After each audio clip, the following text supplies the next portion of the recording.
3 fois par jour, un podcast Les Résistants. Bonjour et bienvenue dans 3 fois par jour. Je m'appelle Florent Piard, je suis restaurateur et épicier à Paris. Je vous invite à découvrir ce podcast dans lequel je vais vous plonger dans un monde passionnant et central dans nos vies. Ce que nous buvons et mangeons 3 fois par jour. À chaque épisode, je vous emmène à la rencontre de femmes et d'hommes qui œuvrent au quotidien pour nous offrir une alimentation bonne, propre et juste.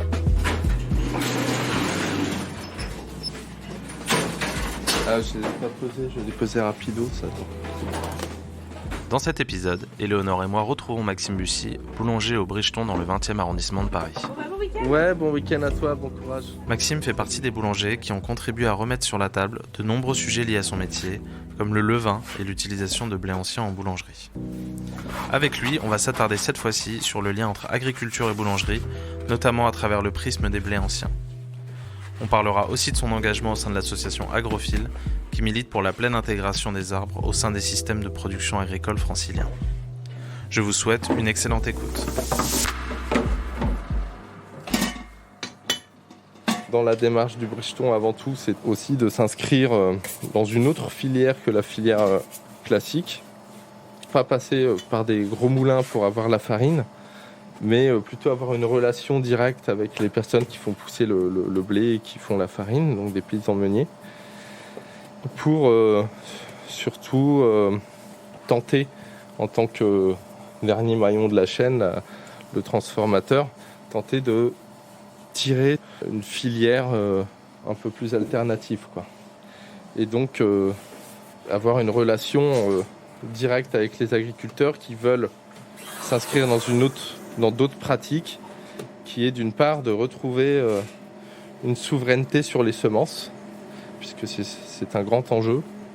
Donc dès le début, c'était l'envie de travailler avec eux sur ces farines de qualité, ces blés dits anciens, en tout cas sur les semences plus résilientes dans l'agriculture. Donc on se retrouve avec plusieurs variétés de farines issues de plusieurs variétés de blé. Là, ce que j'ai dans les mains, c'est le barbu du Roussillon. Et ces variétés dites anciennes, finalement, les boulangers, avant, on ne se posait pas la question de savoir quelle variété on travaillait, je ne pense pas. On commandait de la farine, c'était de la farine qui était décidée par le moulin comme étant une farine technologiquement intéressante pour le boulanger, elle fonctionnait bien, c'est tout ce qu'on lui demandait. Tandis que là, on a un intérêt avec les paysans à rechercher certaines variétés. Et ensuite, nous, en tant que boulanger, on est censé s'adapter finalement à la farine qu'on a entre les mains. Et donc, on se retrouve avec plusieurs variétés. Donc là, le barbu du Roussillon est le nom d'une variété de blé, de froment. Et on en a d'autres. On s'adapte à ces variétés-là qui n'ont pas du tout les mêmes caractéristiques. Et après, le froment, on change tellement souvent finalement que lui, on lui a donné le nom de Bricheton. Mais en fait, c'est des variétés qui s'alternent en fait, entre elles.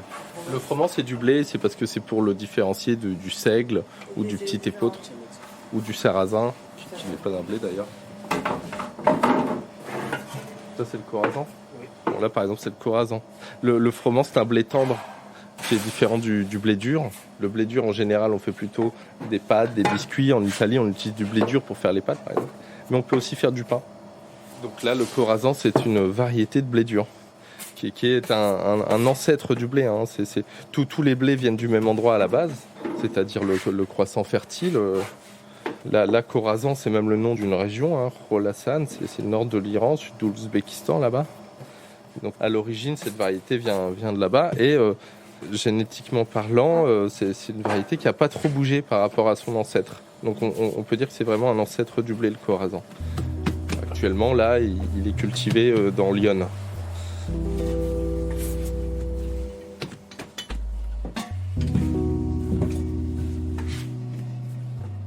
Comment t'es arrivé au blé paysan ? Comment t'es arrivé à ça finalement ? Pour les blés paysan, ça a été pas très original. Je pense que j'ai dû chercher sur Internet des choses. Et je suis tombé, comme la plupart des gens, à l'époque, il n'y avait pas beaucoup de vidéos ni de personnes qui faisaient la boulangerie de manière empirique, comme ça. Et donc, je suis tombé sur une vidéo de Nicolas Suppiot, à l'époque, donc paysan boulanger en Bretagne. Et il organisait des stages de découverte. Et donc, c'est en arrivant là-bas que j'ai découvert tout cet univers. Et du coup, là, j'ai décidé de faire un espèce de tour de France. J'ai emprunté une voiture et puis je me suis dit, tiens, je vais aller visiter toutes ces personnes. Ça a commencé comme ça.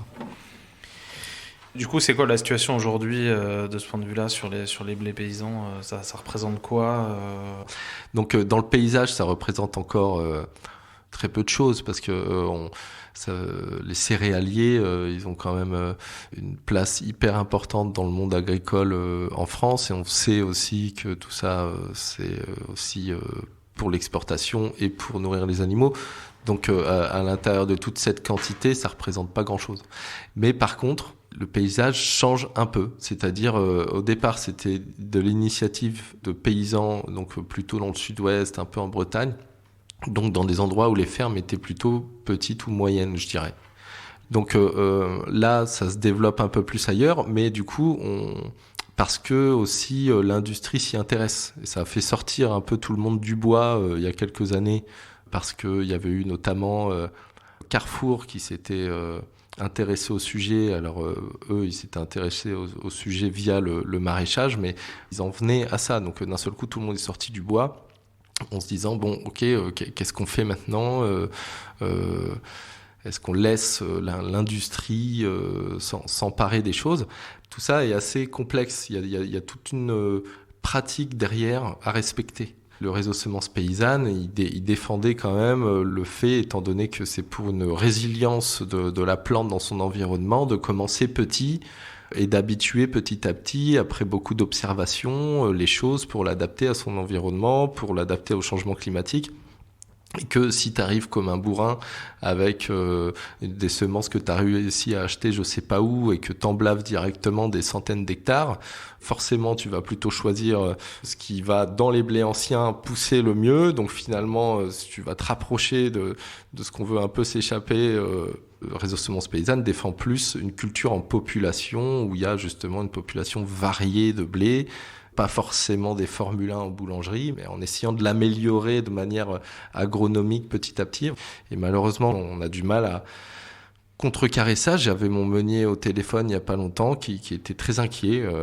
Il voit arriver des démarcheurs, quoi, finalement, de l'industrie qui cherchent des semences, donc ils veulent s'y mettre, qui du coup sont prêts à l'acheter à tous les prix.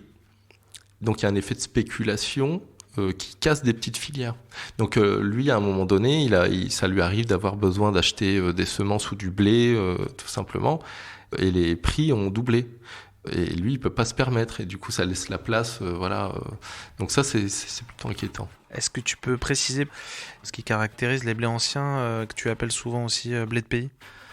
Faut rapidement rappeler que si il y a des blés anciens, c'est parce qu'ils peuvent du coup se ressemer, c'est-à-dire que les autres ne peuvent pas se ressemer. Et ça, c'est pas naturel, hein. C'est quelque chose donc, qui est arrivé avec les semenciers Monsanto et compagnie, de vendre des semences tous les ans, ce qu'on appelle des hybrides F1. Avec ces semences de Monsanto hybrides F1, chaque épi est le clone de l'autre. Donc en fait, on a un champ de clones qui est une génération. Si on essayait de ressemer, ce serait compliqué parce que ça finirait par dégénérer, génétiquement parlant. Tandis que la plante, naturellement, quand tu la ressèmes, elle fait le contraire. Elle est en résilience, elle s'adapte. C'est comme nous, les êtres humains, de génération en génération, les codes génétiques s'éclatent, se multiplient, on s'habitue. Comme on a vu dans la nature, les animaux s'habituent à leur environnement, etc.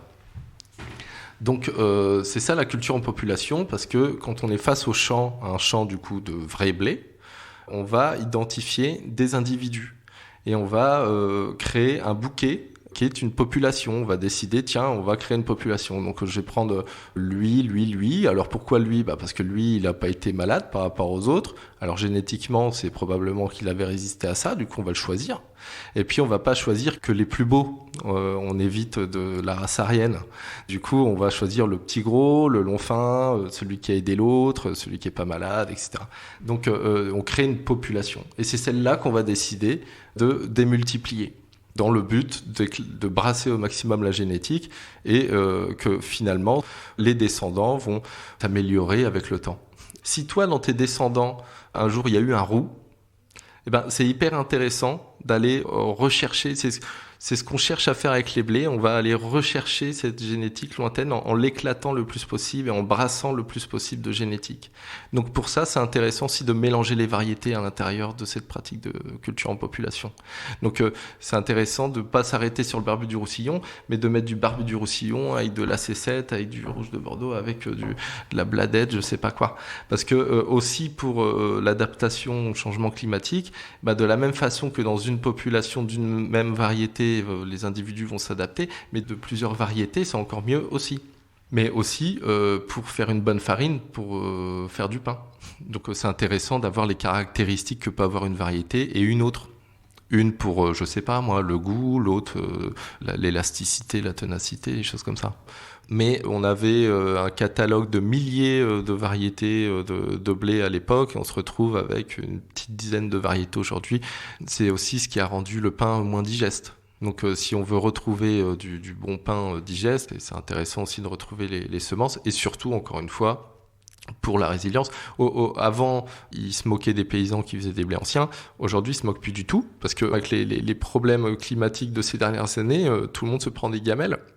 Et là, ils s'aperçoivent qu'en fait, le blé paysan reste debout. Et maintenant, il n'a plus à rougir au niveau rendement des catastrophes de rendement qu'il y a sur les blés modernes, où on a épuisé la stratégie, en fait, en maintenant tout sous perfusion. Donc là, ils ne savent plus quoi mettre, en fait, parce que les plantes sont devenues résistantes, etc. Mais il faut retrouver de la souveraineté sur les semences, parce que sinon, c'est continuer à alimenter le marché de semences de Monsanto, qui n'a aucun sens.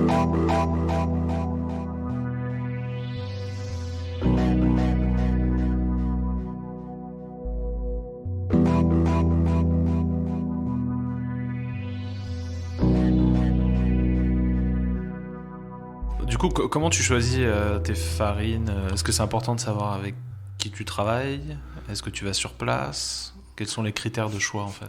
C'est primordial d'avoir un lien serré avec les personnes avec qui je travaille. C'est tout à fait d'ailleurs l'état d'esprit aussi qu'on essaie de développer avec Agrophil en essayant de construire la filière. On est persuadé que la solution viendra de ce lien humain, d'homme à homme, de femme à femme, d'homme à femme, en tout cas entre nous, direct. Et que ça peut venir que de cette relation entre nous humaine. À chaque fois, bien sûr, je vais sur place plusieurs fois. Il m'arrive d'y aller une fois par an. Au tout début, quand j'ai commencé, j'allais chercher ma farine dans le Gers tous les mois. Je chargeais 800 kilos de farine dans le fourgon, je remontais le jeudi et après j'attaquais la boulange. J'ai fait ça pendant plus d'1 an. Bon, après, quand j'ai commencé à trop m'endormir au volant, j'ai cherché une autre solution. Et ça a été d'essayer de développer quelque chose de plus local. Et du coup, qu'est-ce que tu regardes à ce moment-là ? Tu regardes la taille de la ferme, tu regardes les méthodes culturelles, qu'est-ce qui te... De base, quand on parle de blé ancien, c'est déjà qu'on a affaire à un paysan qui est dans des méthodes culturelles plutôt bien. Pas forcément focalisé sur le bio, parce qu'il y a des pratiques qui vont beaucoup plus loin. En tout cas pour la résilience et puis le respect de la nature. Mais c'est surtout avec les gens, des gens qui ont... si à un moment donné, je peux aider dans l'initiative d'un agriculteur qui a envie de changer ses pratiques, là je pense aussi, par exemple à Cyril Renaud, un des meuniers, pareil, il commençait tout juste, il cherchait une autonomie sur sa ferme, il faisait déjà du maraîchage. Aujourd'hui, l'activité, le fait de vendre de la farine, maintenant il doit en vendre à 2-3 personnes, ça a tout changé pour lui. Donc de savoir qu'en fait on a cet impact direct sur la filière, sur quelqu'un, sur une ferme, c'est ça que je trouve intéressant. Et lui, à l'échelle de sa petite ferme, en bricolant comme ça son autonomie à la campagne, il n'était pas certifié bio, mais moi je savais comment il travaillait puisque j'étais sur place tous les mois et que je voyais et je connaissais sa philosophie, c'était un ami, etc. Si j'avais eu un label AB à la boulangerie dès le début, ça m'aurait empêché de travailler avec lui. Donc dès le début, j'ai voulu élargir les choses, disons de ne pas m'enfermer dans quelque chose pour pouvoir justement travailler avec des gens qui travaillaient bien et évidemment dans un état d'esprit bio, mais en fait le bio va pas toujours très loin. On peut considérer que parfois le bio va pas assez loin. Et donc voilà, ça me permettait de rester libre. Et c'est aussi pourquoi j'ai toujours pas le label AB aujourd'hui.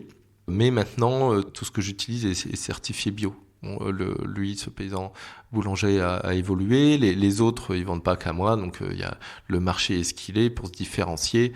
Ils seront labellisés. Mais en fait, le label, ça sert à ça. Ça sert à se différencier. Ça sert à expliquer, voilà, moi, ma farine, grâce au label AB, si tu regardes le cahier des charges, tu vas savoir mes pratiques culturelles. Là, par exemple, moi, à la boulangerie, j'ai pas besoin de mettre AB parce que j'explique. J'ai expliqué à chacun des clients nos pratiques. Du coup, tu viens pas me chercher parce que c'est écrit AB sur la vitrine. Déjà, il y a rien d'écrit de toute façon sur la vitrine, il y a même pas écrit boulangerie. Donc à la base, c'est vrai que c'est une autre démarche en fait de venir finalement au Bricheton. Et c'était l'idée aussi de prendre le temps de parler avec les gens et d'expliquer nos pratiques. Donc pas besoin de ce label. Et puis philosophiquement, je me disais mais pourquoi en faisant juste du pain en fait c'est moi qui dois me différencier. Pourquoi c'est pas ceux qui ont 150 éléments dans le pain? Est-ce que c'est pas eux qui doivent pas avoir un encart avec la liste de tout ce qu'il y a dans le pain? Moi, je fais juste du pain tel qu'on l'avait avant, donc il y aura pas de label.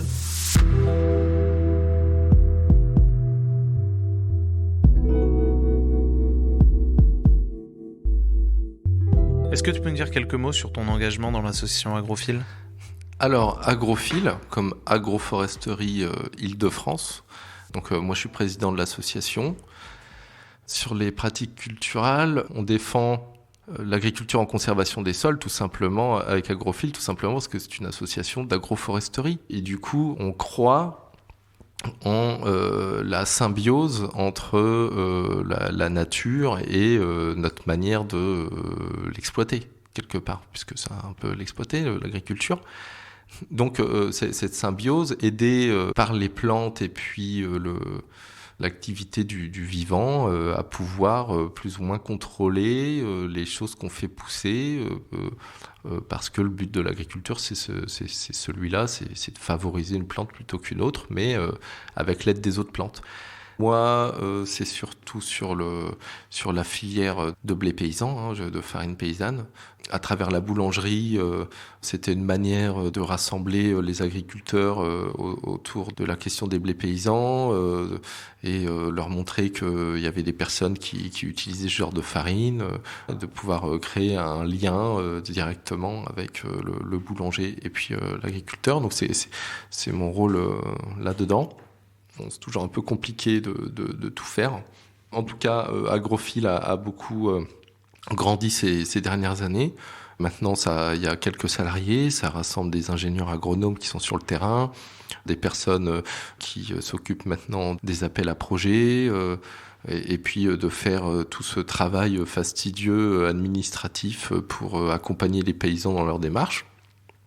Donc ça concerne beaucoup de paysans qui justement veulent changer certaines pratiques et puis résoudre certains problèmes agronomiques qu'ils peuvent avoir dans leur champ ou sur leur ferme par le biais de l'agroforesterie, donc par le biais de la synergie des plantes, etc. Je donne un exemple concret.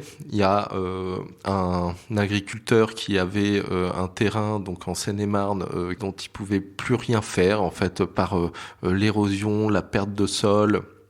Il pouvait rien faire pousser. Donc ça devait normalement terminer en prairie. Quand l'agriculteur il peut plus rien faire de sa terre et qu'il peut plus rien cultiver, ça termine en prairie.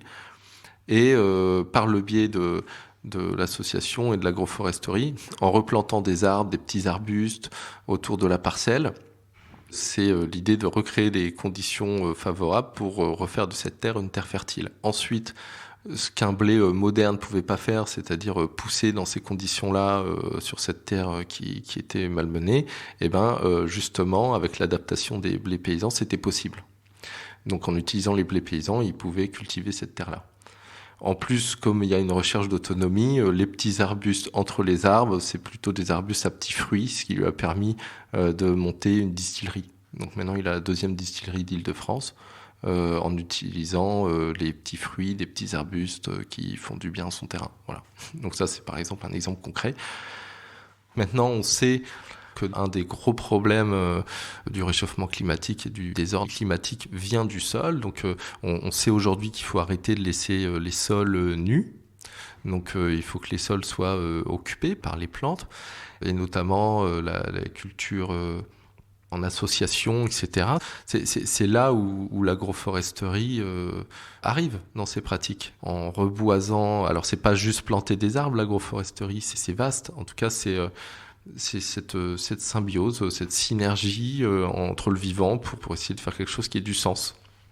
Alors avec Agrophile, on fait partie d'un programme qui s'appelle POSIF, où on expérimente, pareil, on n'a pas réinventé l'eau chaude, c'est techniques qui existaient avant, mais qu'on cherche à réimplanter de manière sensée, c'est le pastoralisme. Donc on fait passer les brebis dans le champ à ce moment-là. Donc ça peut être, par exemple, une solution pour se débarrasser du couvert sans passer le glyphosate.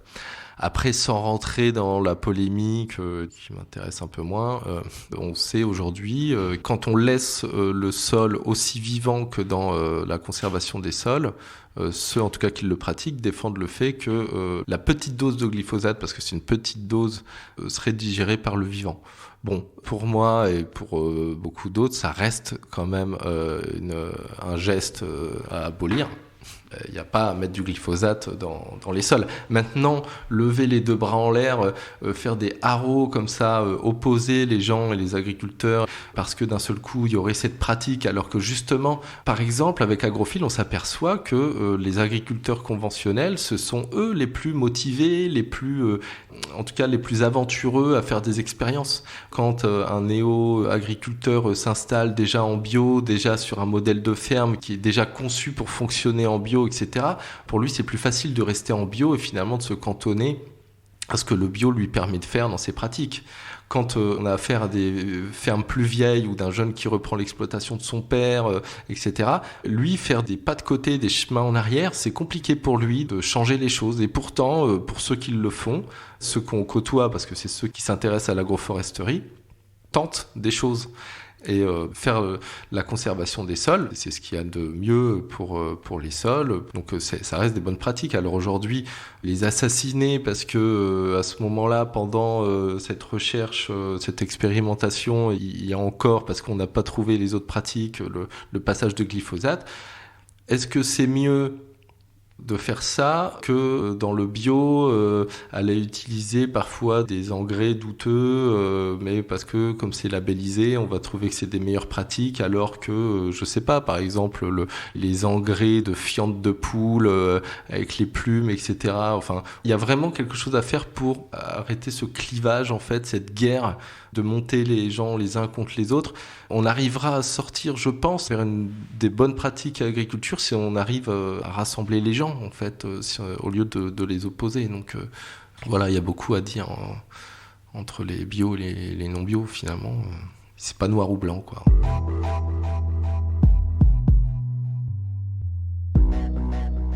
C'est quoi, du coup, aujourd'hui, les perspectives pour Agrophile ? Aujourd'hui, avec Agrophile, donc l'association d'agroforesterie, on essaie de monter une filière de blé paysan en Île-de-France. Et là, typiquement, comme on n'est pas assez à utiliser les farines paysannes, je peux pas, moi, à l'échelle du Bricheton, tirer la filière. Donc, je peux pas prétendre, d'un seul coup, dire aux agriculteurs, allez-y les gars, semez ce blé, faites cette farine, moi je vais vous l'acheter et on crée une filière. Donc s'il n'y a pas aujourd'hui des acteurs qu'on a aujourd'hui à Agrophile, par exemple la boulangerie Ten Bells, qui fait du très bon pain et qui a envie d'améliorer les choses et notamment se fournir avec une meilleure farine locale et paysanne, grâce au fait que eux font plus de pain, par exemple, c'est un acteur qu'on est content d'avoir pour construire vraiment la filière. Et même encore, peut-être ça va pas suffire. Donc, à un moment donné, la construction de cette filière... Tes pratiques, quoi. Oui, c'est pas exactement mes pratiques, mais sinon, pas de construction de filière, pas de filière. Et du coup, on n'avance pas. Et en termes en tout cas de quantité, les agriculteurs vont plus vite que les boulangers. C'est-à-dire que d'un seul coup, s'ils appuient sur le bouton, on en a plein du blé. Ce qui manque là, c'est justement la filière boulangère qui est encore un peu molle de ce côté-là. Et c'est de repenser les savoir-faire en dehors du côté calibré. Il faut dire que quand tu montes une boulangerie comme là maintenant, il commence à en s'en monter, voilà des nouvelles initiatives. Si tu démarres pas dès le début à être 100% blé paysan, c'est compliqué après de changer parce que c'est tellement compliqué déjà de lancer la machine et une fois que tu as réussi à lancer ton entreprise, la machine, les choses marchent, venir tout déranger alors que enfin c'est stable, du coup c'est plus dur en fait de convaincre le boulanger quand il est à ce stade-là en fait. Parce que si le boulanger n'est pas dans sa tête dans s'inscrire comme ça sur la filière et de vraiment penser d'abord à l'agriculteur avant de penser à lui, c'est compliqué. Si on est comme ça dans notre boulangerie à penser uniquement au pain qu'on veut faire, forcément, si je t'amène une farine qui d'un seul coup est un peu plus difficile, un peu plus mollassonne, qui fait que du coup tu vas faire un pain un peu moins joli que d'habitude, du coup t'as pas envie de la prendre.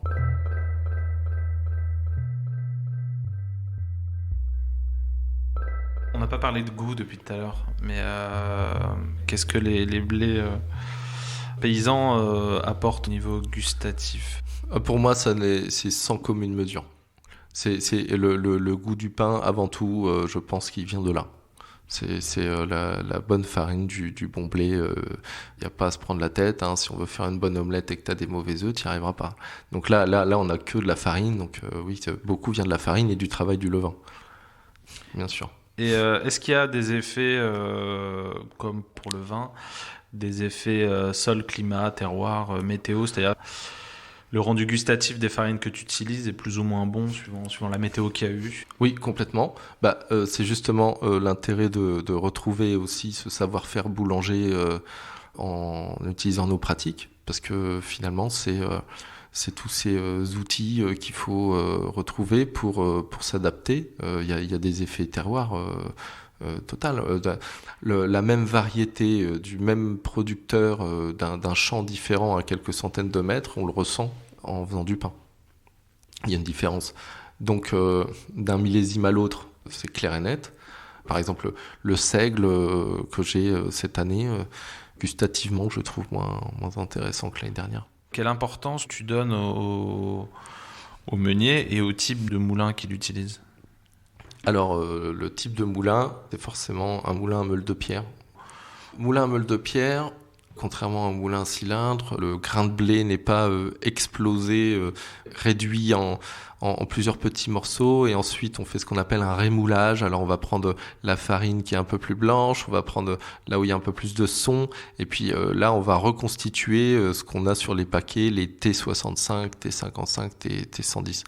Plus le chiffre est haut, plus la farine est complète.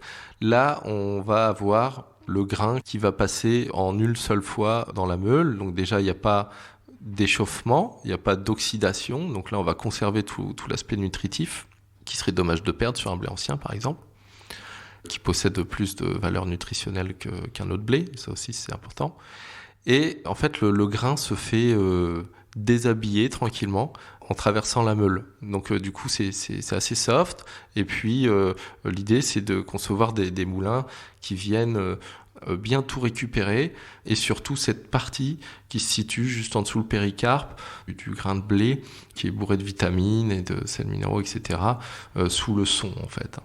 Donc ça apporte une qualité de farine sans commune mesure avec le cylindre, voilà. Ensuite, comme c'est des pratiques qui avaient été abandonnées, puisqu'avant on moulait dans les moulins à eau, moulins à vent, Là, c'était moulu sur meule de pierre en silex. C'était la fierté française. C'était les meules de la carrière de la Ferté-sous-Jouarre. Tout le monde dans le monde entier savait que les meilleures meules au monde étaient les meules de la Ferté-sous-Jouarre. La carrière s'est fermée. L'industrie est arrivée. On a commencé à faire les moulins cylindres. Et du coup, c'est devenu très rare. On ne trouve plus ces meules.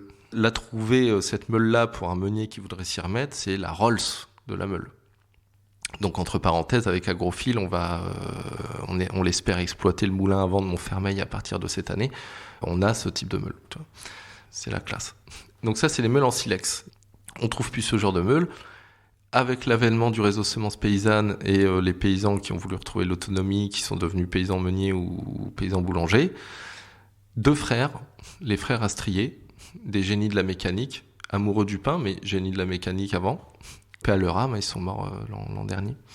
Ils se sont dit, on va inventer un petit moulin pour les paysans, quelque chose qui soit petit, qui ne demande pas beaucoup d'énergie et qui soit top au niveau de la meunerie et mécaniquement qui ne demande pas grand-chose.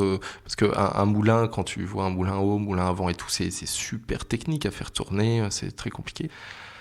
Donc là, c'était pour que ce soit abordable pour tout le monde. Et ils ont créé un petit moulin, ce qu'on appelle les moulins Astrier. Aujourd'hui, il y a des copies de ça, donc on parle de moulin type Astrier. Donc déjà, mécaniquement, c'est une horloge. Tout est mécanique, il n'y a quasi rien d'électronique, donc c'est des réglages fins, mais juste avec la mécanique. Et puis une taille de pierre spéciale qui justement permettait de dérouler le grain, garder les valeurs nutritionnelles, etc. sur des meules en granit. Donc on sélectionne, nous, la farine uniquement sur ce genre de moulin. Autour de ça, un bon meunier, il va s'assurer que ce qui rentre dans son moulin soit nickel. Il y a toute une attention portée sur le grain de blé. Il y a toute une phase de tri et de nettoyage du blé, du grain de blé qui est hyper importante. Quand on a des pratiques culturales intéressantes, on se retrouve souvent avec d'autres plantes dans le champ. Et donc, du coup, on se retrouve avec d'autres graines que les grains de blé. Ceux-là, il faut s'en débarrasser. Donc, ils reprennent des vieux trieurs de l'époque qui vont trier par la forme, des trieurs qui vont trier par la densité pour se débarrasser des graines. Ensuite, on est une épierreuse, c'est bien. On va enlever tout ce qui est petits cailloux. Ensuite, on les brosse. On passe dans une machine avec des brosses qui brossent le grain de blé, qui enlève le maximum de poussière, dans le but vraiment de se retrouver avec un blé le plus nickel possible. Ensuite, dans la phase du moulin, faut faire attention au réglage, qui est l'écartement des meules, la vitesse où ça tourne, est-ce que le blé est humide, pas humide, comment tu l'as conservé, la chaleur, etc.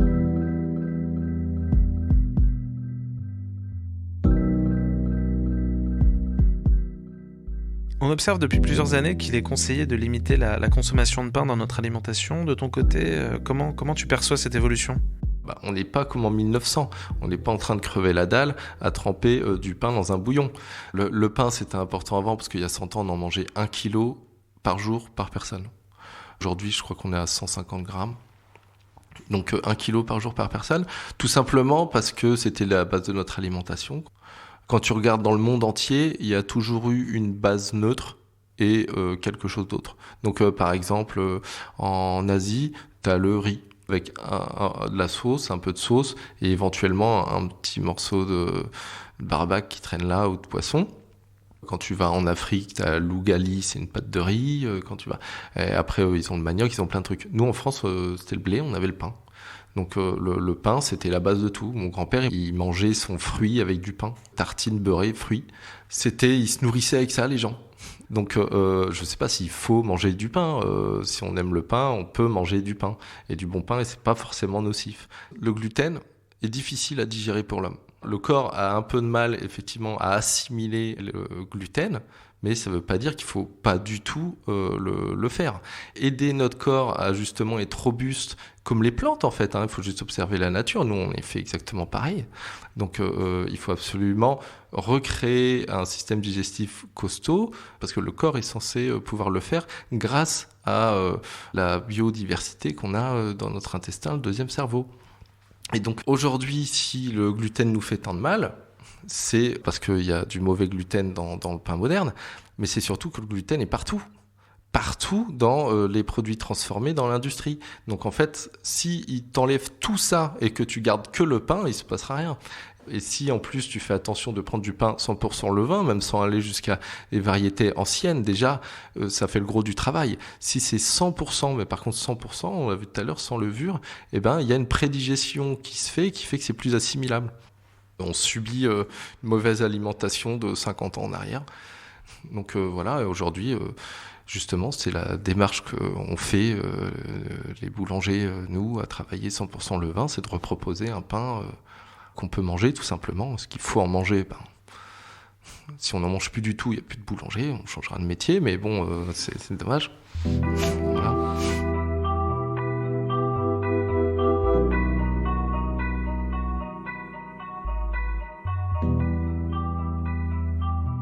Une petite question pratique pour les franciliens. Si on veut soutenir votre mouvement en tant que citoyen, alors on peut aller sur Alloasso et chercher Agrophile. Être une communauté en fait qui suit ce qu'on fait et qui le soutient, ce serait déjà fort. Parce que le jour où on va avoir des problèmes, il se trouve que c'est quand même compliqué en tant qu'association de faire des grandes démarches parce qu'on est toujours assujetti justement aux problèmes financiers. Donc comment on va financer les projets? Pour l'instant, on arrive à le faire, mais c'est remis en question un peu tous les ans. On voit bien que l'argent public se réduit, qu'à un moment donné, on peut être lâché d'un jour à l'autre et Agrophile disparaîtrait. Alors que bon, là, on est quand même sur des grands enjeux. Ok, il y a la filière, mais là, par exemple, Agrophile va soutenir dans ses débuts la création d'un lycée agricole à Sevran. Donc là, c'est un vrai enjeu politique de reprendre les choses par la formation des plus jeunes. Donc ce serait quand même dommage qu'on disparaisse. On cherche dans ces grands chantiers du Grand Paris à essayer aussi parfois de contrecarrer certains projets qui vont détruire des terres agricoles qu'on pourra jamais retrouver. Donc soutenir dans ce genre d'action.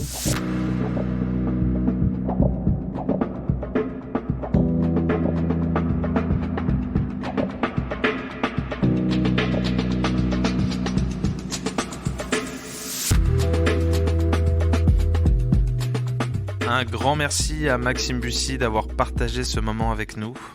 Merci également à l'équipe de 3 fois par jour, Vincent Deck à la production, Éléonore Ardelano et Arthur Cohen à la conception. On se retrouve très bientôt pour un prochain épisode de 3 fois par jour. En attendant, n'hésitez pas à nous partager vos commentaires et suggestions par mail à l'adresse podcast@lesrésistants.fr ou bien via nos comptes sur les réseaux sociaux. À très bientôt.